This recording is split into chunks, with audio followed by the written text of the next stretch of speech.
హరి ఓం. ప్రియపుత్రి పుత్రులారా, సంపూర్ణ నీతి చంద్రిక విష్ణు శర్మ అనే మహాత్ముడు మనకి అనుగ్రహించిన పంచతంత్రం.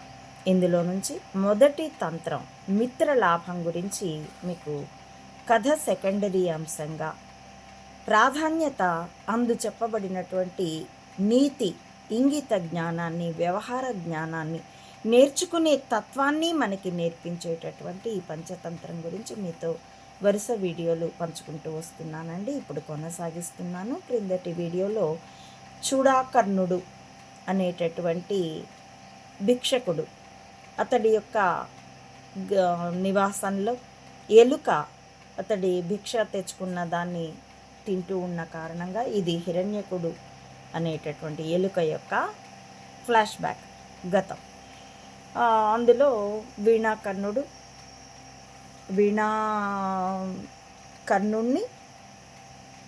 చూడాకర్ణుడు వీళ్ళిద్దరి సంభాషణలో చూడాకర్ణుడికి వీణాకర్ణుడు లీడ్ చేస్తున్నాడు, సలహా ఇస్తున్నాడు. ఇది అసాధారణం.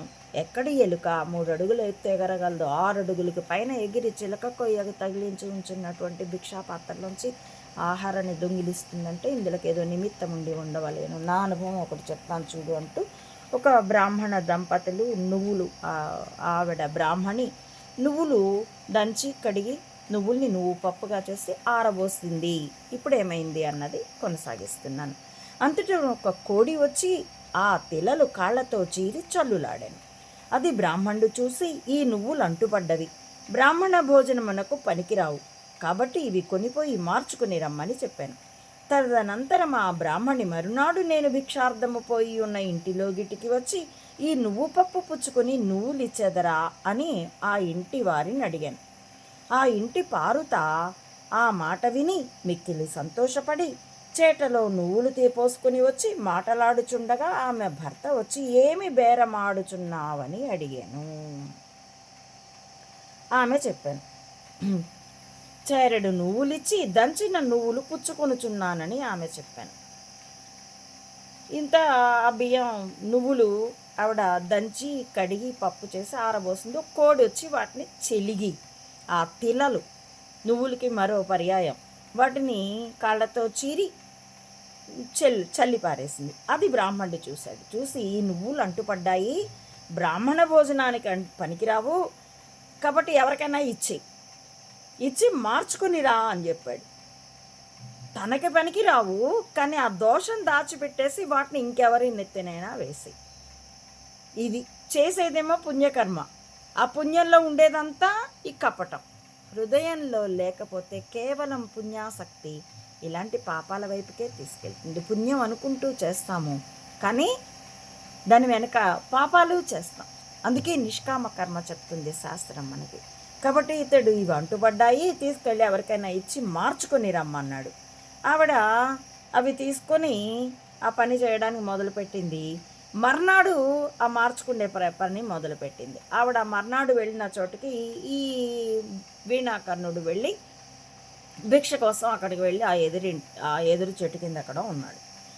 ఈవిడ వెళ్ళి ఆ ఇంటి ఆవిడ్ని వెళ్ళి ఏమన్నదంటే, ఈ నువ్వు పప్పులు పుచ్చుకొని నువ్వులు ఇస్తావా అని ఆ ఇంటి ఆమెను అడిగింది. ఆ ఇంటి పారుత, ఆ ఇంటి మహిళ గృహిణి ఆవిడ ఆ మాట విని, అబ్బా శ్రమ తప్పింది కదా, చాటెడు నువ్వులు పప్పు చేసేసి ఉన్నాయి, వాటిని తీసుకొని 3 నువ్వులు ఇచ్చేస్తే సరిపోతుందని సంతోషంగా అవి చాట్లో పోసుకొని వచ్చి ఆమెకి ఇస్తూ, వెంటనే అయిపోదు కదా, ఒకప్పుడు వాట్సాప్లు యూనివర్సిటీలు కదా, ఈ అమలక్కలు ఒక చోట కలిస్తే ఇక ఓ కబుర్లు చెప్పేసుకుంటున్నారు. అంతలో ఈ ఇంటి ఆమె భర్త వచ్చి, ఏమి బేరం ఆడుచున్నావు అన్నాడు. ఈవిడంది, చాటడు నువ్వులు దంచిన నువ్వు పప్పు పుచ్చుకొని ఇవి ఇస్తున్నాను, 3 నువ్వులు ఇస్తున్నాను అని అంటే, ఆయన ఏమన్నాడంటే, ఆ మాటలు బ్రాహ్మణుడు విని, ఓసి వెర్రి, చారెడు నువ్వులకు దంచిన నువ్వులు ఎవ్వరైనా నిత్తురా, ఈమె ఈలాగున తెచ్చి ఇచ్చుటకు ఏమైనా నిమిత్తముండి ఉండవలయును, కాబట్టి ఈ నువ్వులు పుచ్చుకోకు అని చెప్పాను. అలాగుననే ఈ మూషికమైనకు అయినను ఇంత బలిమికి ఇక్కడి సదావాసమును నిమిత్తము లేక సంభవింపవు. కాబట్టి ఆ బ్రాహ్మణుడు అన్నాడు, వస్తే వెర్రిదానా, ఓసి వెర్రిదానా, చారెడు నువ్వులకు దంచిన నువ్వులు ఎవరైనా ఇస్తారా? ఇందులో ఏదో నిమిత్తం ఉన్నది, దీనికి ఏదో కారణం ఉంటుంది, కాబట్టి ఇవి పుచ్చుకోకు. నష్టబేరం ఎవడూ చేయడు కదా, లాభం కోసమే చేస్తాడు. అలాంటప్పుడు నువ్వు పప్పులిచ్చి నువ్వులు పుచ్చుకోవడం అనంటే నష్టబేరమే. ఎందుకు చేస్తారు? ఏదో ప్రధానమైన కారణం ఉంటుంది. కాబట్టి ఇవి పుచ్చుకోకు అంటే ఆవిడ వాటిని రిజెక్ట్ చేసేస్తుంది. అది నేను చూశాను. కాబట్టి ఈ ఎలుకకి ఇంత బలిమి ఉండడం, అంత ఎత్తుకు ఎగరడానికి ఏదో కారణం ఉంటుంది, గమనించుకో అని చెప్పాడు. అబ్నార్మాలిటీ ఉంటే దానికి తప్పకుండా కారణం ఉంటుంది, పరిశీలించుకో అని ఈ సంభాషణ మనకు చెప్తుంది అని వీణాకర్ణుడు చెప్పగా విని చూడాకర్ణుడు తడవుల బట్టి ఈ ఎలుక ఇక్కడనొకలాగా తావు చేసుకొని నీ విడువక వాసము చేయుచున్నది, ఇట్లు వసించుటకు నిమిత్తము తెలిసినది కాదు, త్రవ్వి చూచెదనుగాక అని చెప్పి యొక్క గుద్దలితో నేను వసించు వివరము తవ్వి చిరలోకాపార్జితమైన నా ధనము సర్వము గ్రహించెను. తరువాత సత్వోత్సాహములు లేక నానాడు ఆహారము సహితము సంపాదించుకొన జాలక దిగులు పడి కృషించి మెల్లమెల్లగా సంచరించుచుండగా చూచి చూడాకర్ణుడు ఇట్లనియే, ధనము గలవాడే బలవంతుడు, ధనము గలవాడే పండితుడు, ధనము సర్వశ్రేయములకు నిదానము, ధనమే లేనివాని జీవనమేలా.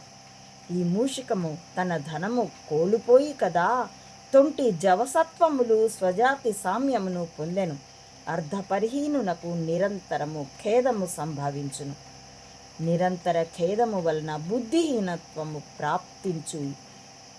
ప్రాప్తించును, బుద్ధిహీనత వలన సమస్త కార్యములు నిదాఘ నదీ పూరములట్లు వినాశమునందును. ఈ విధంగా వాడు చూడాకర్ణుడు అన్నాడు, ఈ తడవులను బట్టి ఇది ఇక్కడే నివాసం చేస్తూ ఉన్నట్లున్నది, కాబట్టి తవ్వి చూస్తాను, ఇందుకు ఏది కారణమో తెలుస్తుందని ఆ లాగా తవ్వితే ఒక గుణపం తీసుకొచ్చి తవ్వితే గుద్దలి అని ఉపయోగించారు గుణపానికి. ఈ మాట మనం ఎప్పుడు నేనైతే వినలేదండి. ఇక్కడ ఓసి అనేప్పుడు మామూలు కుంటిసీనే వాడారండి చెన్నైశ్వరి వారు. నిన్న నా దీంట్లో ఓసి అనితమ్మ అంటే ఒక వీక్షకులు ఎవరో ఓసి అని రాయకూడదు, మెలిక సి శ్రీరామాలో రాసే ఆ సి రాయాలి అని చెప్పారు. నిజానికి అంత చిన్నపాటి పొరపాటు, ఒకవేళ అది పొరపాటు అయితే కాదు, ఇక్కడ చెన్నైశ్వరి వారు చెప్తున్నారు. కానీ భాష తాలూకు భావాన్ని ఎక్కువ ప్రధానంగా తీసుకోవాలండి. భాషలో ఒక్కోసారి పొరపాట్లు ఎవరికైనా దొర్లుతాయి. ముందు మనకు అది అర్థమైందా లేదా, తప్పు చెప్పచ్చు, ఎందుకంటే భాషని పరిరక్షించుకోవడం కూడా మనకు అవసరం కనుక. కాబట్టి ఈ విషయమై ఒక పరిశీలన చేసుకోవాల్సిందిగా పుత్రులందరినీ కోరుతున్నాను. ఇప్పటికే ఇది నిడివి పెరిగిందండి, అంచేత దీన్ని నేను తదుపరి వీడియోలో కొనసాగిస్తాను. ఎందుకంటే చాలా ఇంపార్టెంట్ నీతులే ఇక్కడ వీణాకర్ణుడు చెప్పాడు. దాన్ని చక్కగా విశ్లేషించుకుంటే ఒక ఆహ్లాదం కలుగుతుంది. కాబట్టి రేపటి వీడియోలో కొనసాగిస్తాను. హరి ఓం. ప్రియ పుత్రులారా, నా ఈ వీడియోల కంటెంట్ మీకు నచ్చితే please like, share and recommend my channel to others as well. Subscribe it. Please support Amma Mata Anantananda to spread the truth of either spying or spirituality up to the roots of the society. As well, support me financially also to win this war with wisdom as weapon. www. మెదళ్ళే ఆయుధాలుగా యుద్ధం, భావితరాల భద్రత కోసం, ప్రపంచ శాంతి కోసం, పర్యావరణ పరిరక్షణ కోసం, సర్వ ప్రాణికోటి పరస్పర సహకారంతో ప్రేమాదరాలతో జీవనం సాగించేటందుకోసం ఇందులో పాలు పంచుకోవాల్సిందిగా ప్రియ పుత్రులందరినీ కులమతాలకి, రాజకీయాలకి, ప్రాంతీయతలకి, దేశీయతలకి అతీతంగా స్వాగతిస్తున్నానండి. Thank you for watching.